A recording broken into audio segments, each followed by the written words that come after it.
Good Saturday afternoon, Bournemouth fans, and welcome to Cherries Red Army YouTube channel. We are live and we do appreciate you joining us right now. Let us know your thoughts. As AFC Bournemouth released this morning that Emiliano Marcondes signed for the Cherry on a free transfer, and it is the first signing for Scott Parker. A busy day of football ahead of us with England coming later on as well. So we're going to talk about that. But firstly, as I said, make sure you give this video a like. We do appreciate your support. And we also want you to subscribe to the channel as we aim to try and get to 500. Scott Parker started off at the start of the week signing for the Cherries. And we've seen videos all across AFC Bournemouth's media outlets that training's been looking pretty good. And this Saturday morning, the first signing came through the door. Let's take a look at that with a couple of guests.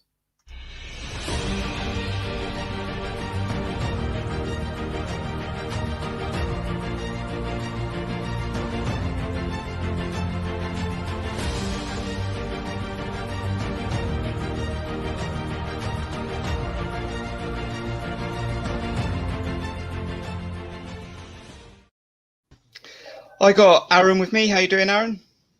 Very good, thank you, guys. Nice to see you both. And John's got his England shirt on, preparing for tonight. How you doing, John? All ready, all set for that game. Yeah, I'm doing good, thank you. Nice to be on again to discuss a surprise new signing. And with an England game around the corner again, AFC Bournemouth drop out of nowhere, a first signing of the season. And as I said to you, currently watching live, whether you're on YouTube or Twitter, and if you're on Twitter, you're probably best coming over to YouTube because that is the best place for you to view. And also you can get involved in the chat. We really want to know your thoughts on this signing and let us know if you're currently watching. But let's get into it then. Aaron, Emiliano Marcondes, free agent now after his contract at Brentford ended. Your initial thoughts? Yeah, I was really surprised. Came down this morning and we signed someone out the blue. And my initial thoughts were, we got a Brentford cast off, but then I read a bit more detail, and he played 40 games for Brentford last year. And scored in the playoff final, was man of the match in the playoff final.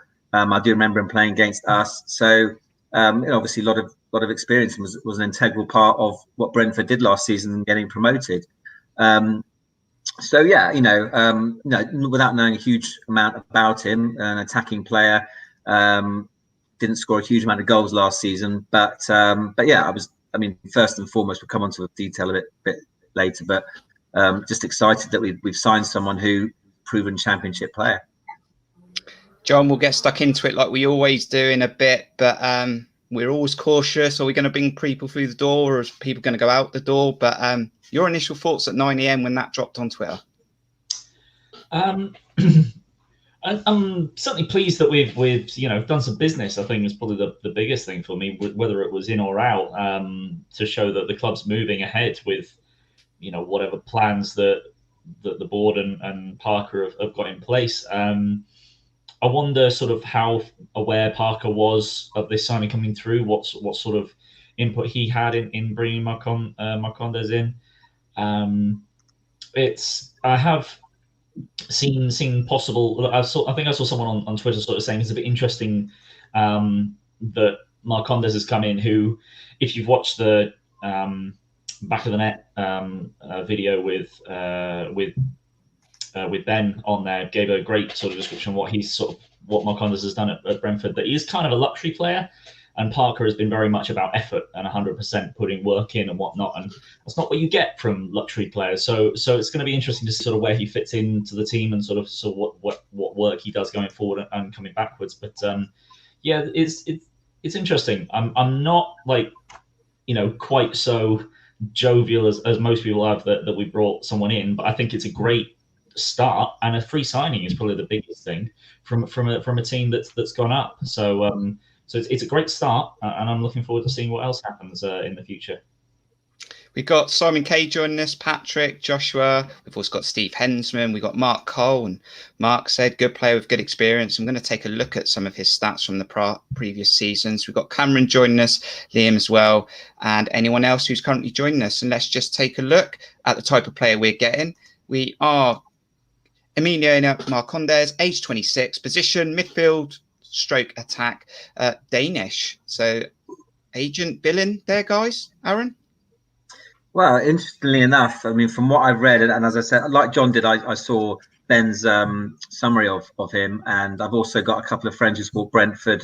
So I've been messaging them already this morning and asking their opinion. So their opinion is very much as John mentioned, he in some respects could be a luxury player. What he certainly is someone who, if you get him the ball in the right areas, he will hurt teams and he will provide quality balls, trying to play that money ball a lot.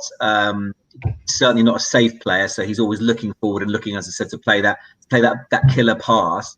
Now, obviously, we have no idea what formation Scott Parker's going to play at the moment, but if as John alluded to, he's going to have a lot of players working in there. Let's, for argument's sake, say Pearson and Lerma, fingers crossed, are kind of working, and then Marcondes is ahead of them, providing the balls through to Dom and our marquee new striker, who will come in at some stage over the summer, hopefully. Then that leaves no room for agent Billing, a Danish teammate of his, because as we all know, that's probably Billing's most effective position, certainly where he played last season. But it's at this stage, it's adding a bit of strength and depth. I was very worried. We got a very small squad with the players who've left, like Roro and Jack Wilshere. Obviously, have already left. CCV's gone back.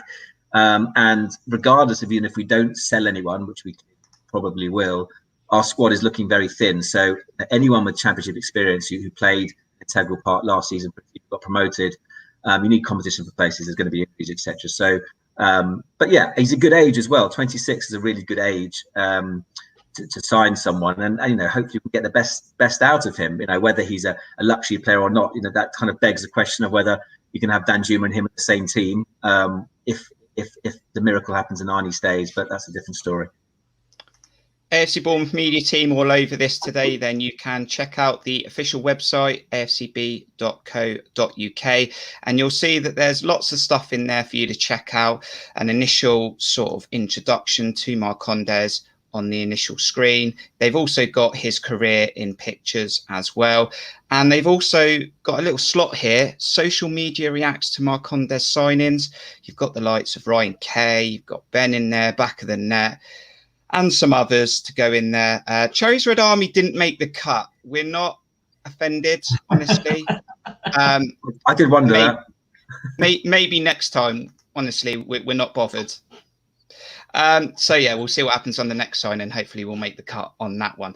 Let's get stuck into Marcondes then, and let's bring up SofaScore, because that will help us have a look, John, at Marcondes. And last season, let's take a look at him from last season.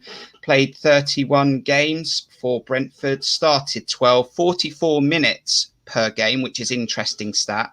But then we get into the real interesting stuff where he can maybe help Scott Parker and our football team, and that will be 1 goal, 2 assists. And that is how his last few seasons have played out in the Championship. Not a lot of goals, not many assists. So what type of player are we getting?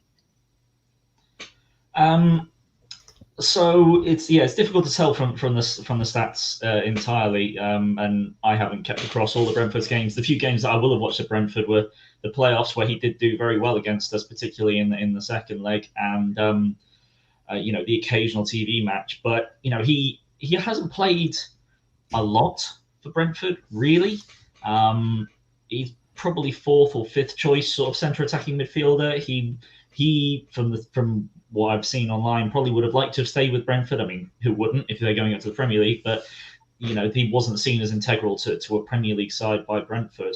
The interesting, I think, FB Ref, his stats show that in the league he started 12 times and came off the bench 19 times. So, he came on more than he started. It's the interesting stats, I think, there for key passes. That it was 0.7 per game, which is what SofaScore came up with, which is actually less than Phil Billing, who had 0.9, and it's less than Dominic Solanke, who had 0.8. So he's seen as a creative player. He's seen as a luxury man that once you get him on the ball, he's going to create the incisive pass. But he's only got 2 assists this season. And as much as key chances is probably his strongest stat, Who Scored puts that as his best attribute, is his key passes. They also say that passing is one of his weaknesses. So it seems to be that basically he is the kind of player that is going to try and play the cutting pass, the tight pass that gets it through players, but he's not overly successful at it. His passing accuracy is 75%, which is a little bit low for a team that might want to dominate the ball, who wants to rather be in the 80s or higher. I can imagine him playing in that number 10 role, and he certainly could come off the left. He's not really a left winger, but I think that's a position that he could play. He's going to probably be the set piece taker, because he does for Brentford. When he comes on, he takes corners, and he scored a couple of very good free kicks on I looked up a Brentford video, showed a couple of belters that he scored. Luxury player seems to fit kind of what the stats are showing up, but maybe not to the same extent that we might think. He's got 2 offsides in his career, so he's not a kind of player that's going to bust beyond the lines like Phil Billing. So he is a kind of like going to sit, trying to find in between the lines, probably half space on the left, and create. But whether that's necessarily everything that he does, I'd have to go back and watch him play a bit more to find that out. But there are reasons to be excited, but there's reasons to be a bit sort of like, maybe that's why Brentford didn't keep him. This does seem to come up already very, very soon. I've already seen some content and some reviews already, Aaron, and luxury player keeps coming up. The problem is we've already got a luxury player at the moment in Danjuma, still at the club. We couldn't fit in another one, I'm sure of that, if Danjuma's a player when the season starts. But is it a case that we have had Riquelme go out? Stanislas has left the club at the moment because he's out of contract and hasn't signed a new one. Is this a case that it probably will be a squad player, but if we don't sign anyone else, we've got someone in instead of no one? Yeah, no, I think so. Look, if he establishes himself and ups those stats and improves, then great. But I think you're possibly right at the moment. I think, if we manage to keep most of our squad together, he might well not start. And if we do sell some of our squad, we will probably, I'd like to think, replace them with the money available with players who are likely to start.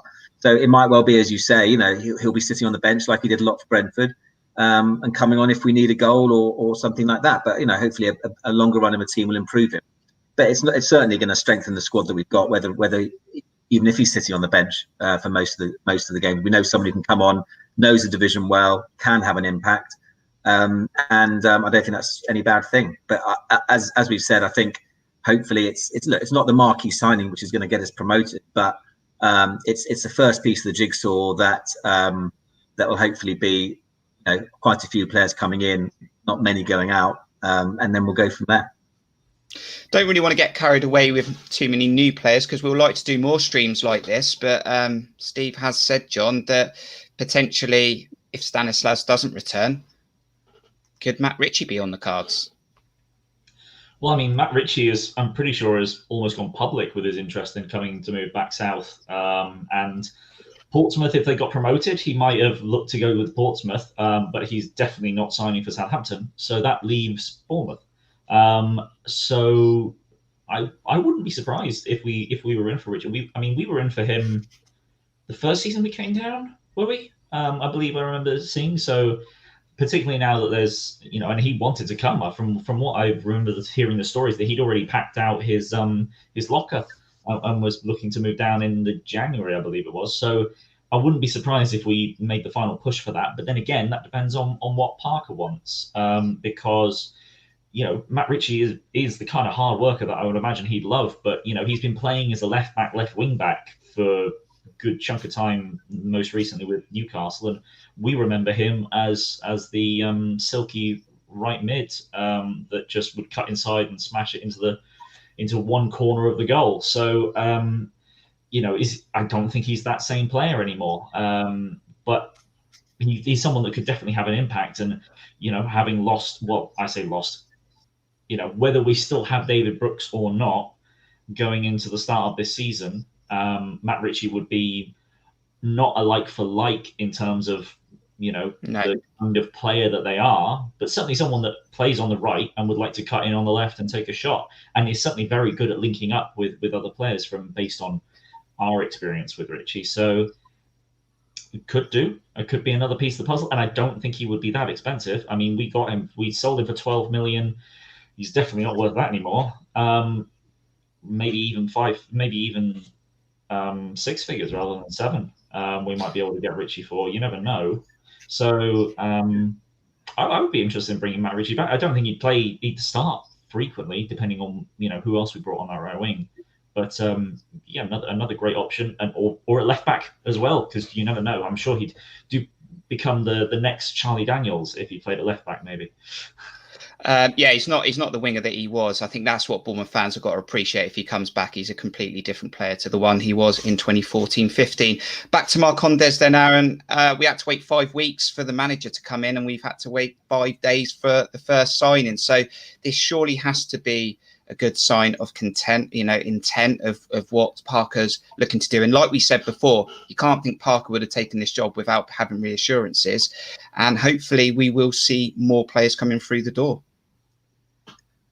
Hopefully, yeah. We certainly need to. As I said already, our squad is quite thin, and that's assuming everyone's going to stay that's currently there. Looking at all the training gallery and pictures and videos and studying body language, and seeing all that. Obviously, Brooks and Mepham aren't back yet because they've got an extended break. But other than that, Arnie's now back. So everyone, I haven't seen Jeff Lerner. I think he was away with Colombia. So other than the three internationals, yeah. So other than the three internationals, everyone's back.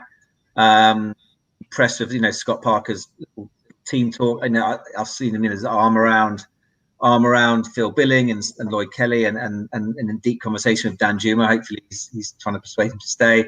But yeah, I'm sure that that there'll be more incomings certainly soon. But I think a lot depends on the outgoings as well. So there might be some bit of time to wait for that. Just a couple of minutes, actually, just mentioning the training and those media footage that we saw go out. I actually liked it. I think Parker's trying to grab the situation. He's trying to rein the players in. Maybe some of the players have got away with stuff for maybe a few years that they shouldn't have. And, maybe he's going to set out his stall in how the season's going to go. He is going to get behind the players. He's going to want them to grow, but it's going to be under his terms and his delivery. I mean, Aaron, did you like what you saw from the training videos? It really felt like he wasn't trying to be too much of a mate. He was trying to set the expectations and demand early on that club commitment and hard work that he talked about in his initial interview. Yeah, I think when any external person comes in, you don't have to worry about the whole mate situation. I think he's got quite a, he's not a big chap, but he's going to earn some respect, and he's someone that they'll all know and heard of. It was very interesting, obviously seeing Fletch still out there and Gary O'Neill, which was nice to see, and obviously the Frano appointment is great as well. But then all the other ones are quite fresh. You saw Scott Parker and then 3 or 4 of his new people he's brought in. Some of the different techniques, a lot of running, obviously early on.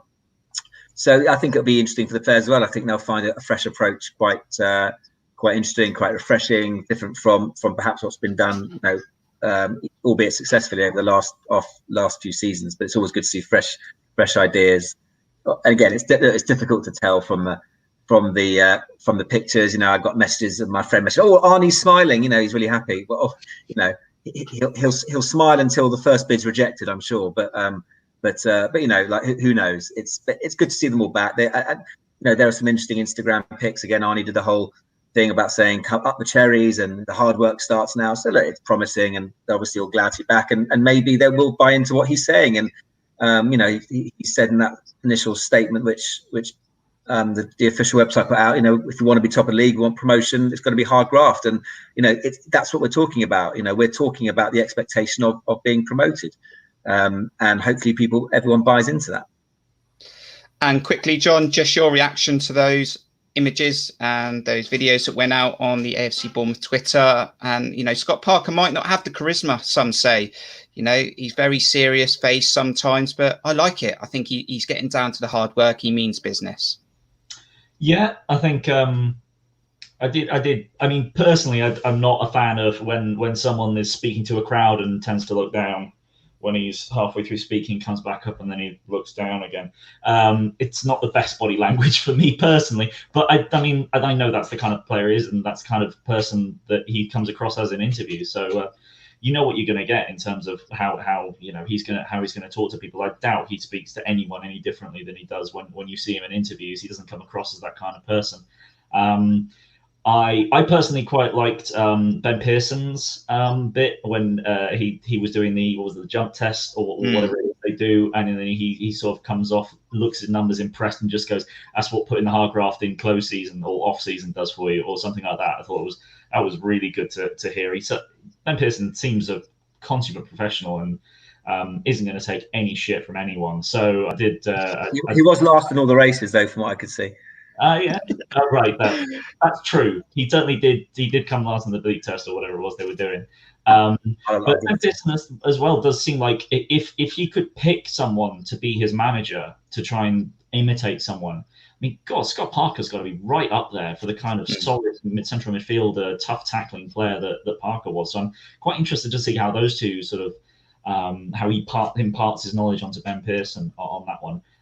Other thing as well, Jefferson Lerma wasn't in the Colombia squad. I looked it up. He's not actually in the squad, but I believe he's been given additional time off because of all the traveling he had to do to join up with the Colombia squad during the season. I think that's correct, but you can double check with me on that one. But yeah, I mean, I always love seeing those training videos. But it was interesting to see the first sort of videos come up. Seems to have the under-18s there as well, I think, to maybe make up the numbers. But that's good. I want to see that. I want Parker to look at Jaden Anthony and go, actually, you know what? I think you've got what it takes to start on the right wing for us, or something like that. See a young player come in and actually sort of go with it, because we've got enough good youngsters coming through. We'd like to see them play more often. So that's something that I hope Parker sort of that brings in, and may have to if the money is sort of so much that you're going to need to incorporate the youngsters a bit more. What I was going to say, sorry, very quickly, is that they're going to Spain in 8 days for that 9-day training camp. So on the basis that I guess nothing hopefully will be done in the next 8 or so days with players going out, then the likes of Arnie, Jeff, and everyone else will be in Spain for 9 days, which takes us a bit longer. So hopefully some team bonding there will hopefully do well as well. Right, Marcondes is in then, a AFC Bournemouth player, the first signing under Scott Parker. Let us know your thoughts in the comments. Do you like the signing? What can he offer? Tell us something that we haven't mentioned already. And also, Chris Hubble is in the chat this afternoon, and it was Chris's birthday yesterday. So happy birthday to Chris Hubble. And he's got some nice messages going in from everyone. Chris, can we ask potentially what your age was? Only if you're happy to let us know. If you're not a subscriber yet to Cherries Red Army, I need to ask why, because we're bringing you content throughout pre-season before the season starts. We're also building the best 11, the Eddie Howe years, which you can check out on the channel. Episode 3 came out a few days ago. That was the centre-backs. And we've got episode 4 coming out tomorrow, which Aaron and John might have had an impact in as well. Not quite convincing position as we all might think, Aaron? Yes, yeah. Well, it's interesting. Hopefully, people have different ideas, but yeah, it was. It's never easy with any of these positions, as everyone who's involved is finding. Yeah, and something else that's going on today is a certain England game. Actually, there you go. Happy birthday, Chris! 34 today. Hope you had a brilliant day, and hopefully England can get your result.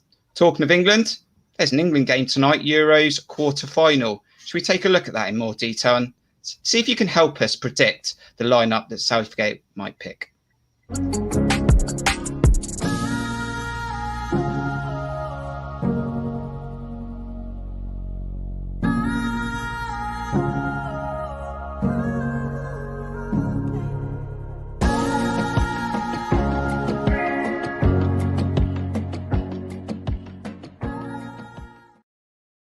So I know it is a sort of Bournemouth live stream here, but England are playing at 8 o'clock tonight in the Euros quarter-final. You've got Czech Republic versus Denmark at 5 o'clock, and then Ukraine versus England. We beat Germany the other night, guys, and we're going to have a look at that team lineup potentially. There's a few places up for grabs, and he hasn't kept to the same formation really, Southgate, has he? He's changed your player here or there, so it's not completely sure what that team might be, John. Yeah, I think it was the Athletics football podcast that I was listening to this morning, and saying like previous instances of England managers that have done well have tended to sort of stumble on a formation and a set of players, stick with it, and then it's worked out. There's 66 and 90, I think, and 96 to an extent. the interesting thing with Gareth Southgate here is that he has changed. No one formation has really been the same. There's been one or two players that has been changed up each time to just sort of adapt partly to the opposition. Obviously, Trippier starting a left back in the first game. You've had Phillips operating in slightly different roles as games have gone on, changing formation against Germany. So yeah, I've been, it's not been breathtaking football by any means, but I certainly. I'm on the side of a Southgate supporter in the work that he's done. There's plenty of reasons why you can still have issues and you can't give, you might be a bit apprehensive about things, but to say that some of the reaction online has certainly been excessive, to say the least, from people that not least of which have been me and Kirk, I'm sure as well. So. Yeah, it's. I'm still I'm looking forward to this game because this is, if what has been I've heard is true, we may well go at this one a little bit more, which I'm pleased to see. I knew you were going to dig me out then. Do you know what? Anyone who follows my Twitter and has done in the last game through the whole Euros, do you know what? I'm going to be a little bit quiet tonight. I'm going to watch the game. I'm going to review it. I still have my feelings on that England team, on the management process and delivery of tactics. Still have those feelings. But you know what? I'm going to be a little bit more reserved. And let's see what happens between now and the final. But let's have a look at that predicted 11 then, guys. We have sort of pre-populated this beforehand. If you would disagree with it in the chat, let us know who you would pick. But we do think he's going to go back to a back four. So we've got Jordan Pickford in goal, Kyle Walker, John Stones, Harry Maguire on a yellow card, Luke Shaw left back. Phillips on a yellow card, we think will start, and Henderson will come in for Rice because he's also on a yellow. So maybe he'll leave one out. Mason Mount come back in. And then Jadon Sancho seems like he's going to get a start for the first time in the Euros. Raheem Sterling on the left and Harry Kane. So Aaron, coming to you first, you're pretty happy. That's sort of probably what be the lineup come 7 o'clock. Yeah, this is what we think Gareth Southgate's going to pick, rather than our own personal thought. But yeah, I would be very surprised if he doesn't go back to the four. There's a lot of pre-match criticism about his lineup against Germany, but ultimately, we've beaten Germany in a tournament for the first time in many, many years. So no, we can't obviously quibble too much with that at all. He also made a point of this as 4 players on the yellow card. Made a point of saying he's not going to pick the team necessarily because of those yellow cards.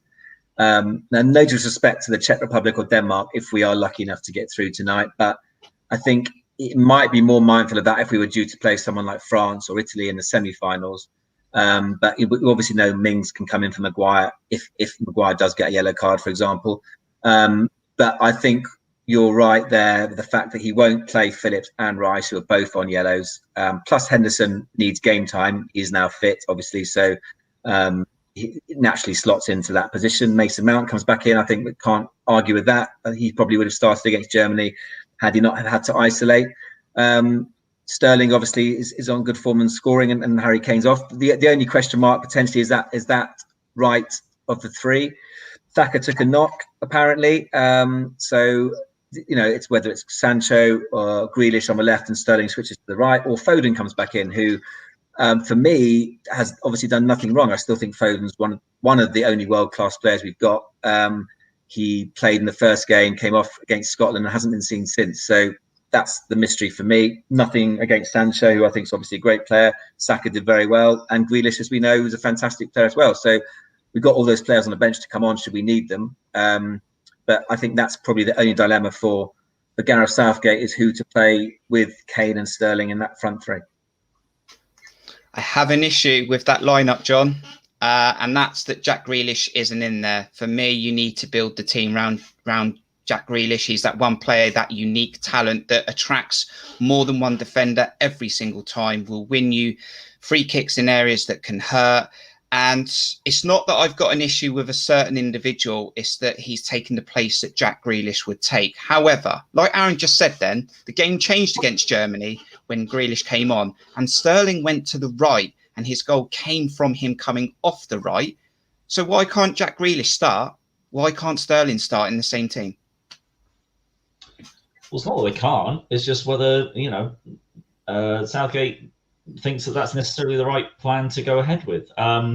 I think Grealish has been deified to an absolutely ridiculous extent from the vast majority of England fans. Not necessarily you, Kurt, don't worry.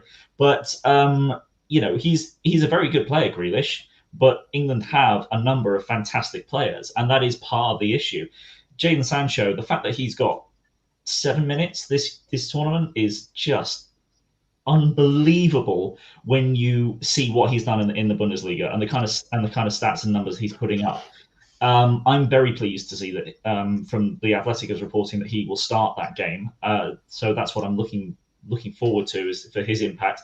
I do wonder whether this is necessarily the right game to bring him into, though, because Ukraine are going to be very defensive, and Sancho is in his best on the transition. So it's going to rely on England putting a lot of pressure on Ukraine and trying to turn the ball over in there to not let them play out and get on top of them. It's interesting because I think Southgate probably wouldn't want to change Phillips and Rice in the double pivot, but he might have to, just because I think Rice is the player he really doesn't want to lose if we go into semi-final and final. So he may change for Henderson, and Henderson is the kind of player that is going to support that team. And one of the biggest things that I didn't think about was something I heard of people talking about, that the high that the team have come off from beating Germany. That's a different kind of mentality that you need to be able to deal with, to come down from that high. It was something that Roberto Martinez was talking about when Belgium beat who was it they beat in the quarterfinals of the World Cup? I can't remember who it was again, but they then went on to play France in the semis. But the previous game, they'd stayed so high that their balance was completely off. They hadn't adjusted properly to the game. They were still sort of living through the moment of their quarterfinal and didn't actually get into the semis in the way they should have done. So there's probably 6 or 7 places in that side that are locked in. It's just about who he puts everywhere else. And I think that's probably the right kind of side to put out. I understand the calls for Grealish, but Sterling is the one player that's never going to get dropped. So, Southgate has got such a love in with him that, he's just not going to drop him. So that's where Grealish would play. And if Sancho's coming in, then Grealish is unlikely to start, but he's still going to have an impact if he has to and come off the bench. I wouldn't be surprised if I saw him start in the semis or final in one of those 2 games if it was necessary. But yeah, he'll still have an impact in this game. I wouldn't be surprised to see him come off in the 60th, 70th minute. But much as I love Grealish as well, but people don't talk about Foden. Am I missing something here? That I just don't. Foden for me has done it week in, week out for Man City this year, and for me is the player who he's such a great player. I think part of the reason why that is because Grealish wasn't playing. As simple as that. Because as soon as Grealish played, the conversation was Sancho. Because Sancho wasn't getting any game time. It's the best player for England is very often the player that doesn't play. That seems to be the some sort of weird symptom of England fans. Don't get me started, because I think Foden should be in there as well. But I've told you, I'm going to be reserved today. I'm not going to let myself get pelters again like I did the other night. And do you know what? I know what Hensman's like as well. All he's trying to do is wind me up. And you're not going to do it to me today, Steve. I'm going to try and enjoy the football match. Do you know what? For everyone currently watching, and I'm sure you saw loads of match previews for the Bournemouth games, we've done this before, haven't we? We want your prediction in the chat. What do you think the score prediction will be tonight for England, Ukraine? Place it in the chat. We'll show it on the screen just before we end the stream. And as those score predictions are going in, Aaron, there's some really good matches going on in the Euros. Again, a nation that are really impressing me, Italy. If they're going to win it, they're going to win it how they want to win it. And they've got someone in Mancini who's playing to their strengths, and that's their attacking sort of outlets that they have. Yes, they've got good defenders at the wrong end of their careers. But the problem, don't want to bring negativity into this, but obviously we know it might be a tough watch again tonight. Ukraine, I think, have only actually won 1 game in this tournament in 90 minutes. But I'm not expecting us to sort of just turn them over 3 or 4-0. No, not at all. It's obvious everyone's beat Germany. You can't be complacent, and everyone's saying the same thing, but they really can't. It's obviously you're away from Wembley in Rome. That doesn't necessarily bother me against Ukraine so much. Players have been used to playing in half-empty stadiums all of last season. But it's going to be difficult. They're obviously a hard-working team. We obviously remember Iceland a few years ago. But we've just got to be on it and professional. And I think we'll get the job done. Italy are the team that worry me more than anyone else. I think the winner of last night's game for me will win the tournament, other than England potentially. I've always said that, and Italy do concern me. I think we would have had more of a chance against Belgium. It'd be more like a Premier League match. Yes, obviously Belgium have some world-class players, but Italy are just so slick. They're defensively sound. They're just a well-oiled machine. Would I fancy us against them at Wembley? Of course, absolutely, in front of 60,000 fans. But obviously we've got 2 games before we even talk about that. But out of all the teams left in the tournament, I would not fear anyone other than the Italians. But we've got a very difficult game tonight. And then if we win that, it's going to be a very, very difficult game as well. I imagine probably against Denmark. But we're back at Wembley after this, so we just got to get through what's going to be a tricky game tonight. I don't expect fireworks, but I do expect us to get the job done 2-0. And should it be an Italy-England final, John? I expect it to be. I certainly don't think Spain have got much of a chance against Italy at all. I think if we were to get to the final, knock on wood, that I think England should hopefully turn into the side I think they should be anyway, which is an incredibly good counter-attacking side with lightning pace up front and real clinicality. You've only got to look at Italy's second goal last night. Like Phillips or Rice, he actually stops him from taking that shot. I don't know how he even got the space to put in. One hell of a goal from Immobile, but he should never have got the space to get that, and England won't let them have that. And then I think England have got the defensive capability to really sort of lock down a lot of what Italy can do. And then it's just whether England can get past what is a very good Italian defence. It'd be a very good game if it's England and Italy in the final, which I hope it will be. As for tonight, I do think England will actually do quite well, because one of the things in the first 3 group games, we hit the post within the first 10 minutes. Didn't happen in the same way against Germany. But if one of those goals goes in, the entire match changes in all 3 circumstances. And I think England could probably do that again in terms of the real sort of aggressiveness that they've put in for the first 10 minutes in every game. If you turn that into a goal, then England really sort of can play the game out however they want to, and it could end up easily being quite a big, a decent scoreline for us. I'm going to go with the legendary 3-1. I think for England. I was thinking 3-0, but I have a feeling that Ukraine might score. I wouldn't be surprised if Yarmolenko cuts inside and hammers it into the top corner, and you've got to hold your hands up when he does that. But I'm pretty damn confident England will do well. I'll go with 3-1. I'll get your score prediction in a moment, Aaron. Let's see how the chat's getting on. Mark Cole, thanks for joining us. Hope you're having a good Saturday. He's going for another clean sheet for England, 2-0. Birthday boy Chris Hubble is going for 2-0 as well. Steve Hensman is on a wind-up merchant day, and he is England 3-0, Sterling hat-trick. No comment. We've got a 4-0 is in there as well. Double for Kane, Mount and Maguire. Patrick, he's got a 2-0, another clean sheet. Simon K, 2-2. We win 3-2 in extra time. Grealish winner. Take that. Cameron's come in with a 2-0 as well. Mark Singleton, thanks for joining us as well. And some good comments in there from everyone. And he's going for a 1-0, another clean sheet. Do you see another clean sheet tonight, Aaron? And what's your score prediction? Yeah, I do. I think it'll be 2-0. I don't think it's going to be pretty. This for me is the banana skin. Not just because it's not at Wembley. I think if we can get through this, we know then we're back at Wembley in front of nearly 60,000 fans. I'm not, in Ukraine obviously won't have a huge amount of fans. They play Zinchenko midfield, who's kind of their star player, along with Yarmolenko. But we should have too much for them. So as long as we're professional, I've no doubt that Southgate's teams will do the job that needs to be done, and that we'll get through to them. And we are going to back John Spark today.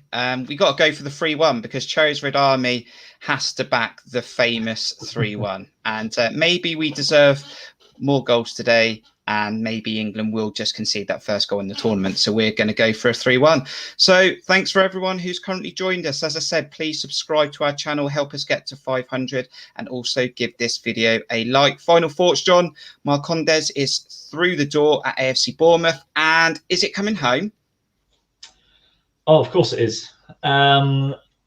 Well, you know, it's already coming home enough times. We've played at Wembley a good few times this tournament, so it's been fantastic to have that back. And yeah, just looking forward to this game, and hopefully the game midweek, and then maybe even seeing England play at a major final for the first time in my lifetime, certainly in most of our lifetimes. And as for Marcondes, yeah, just a great start to the season.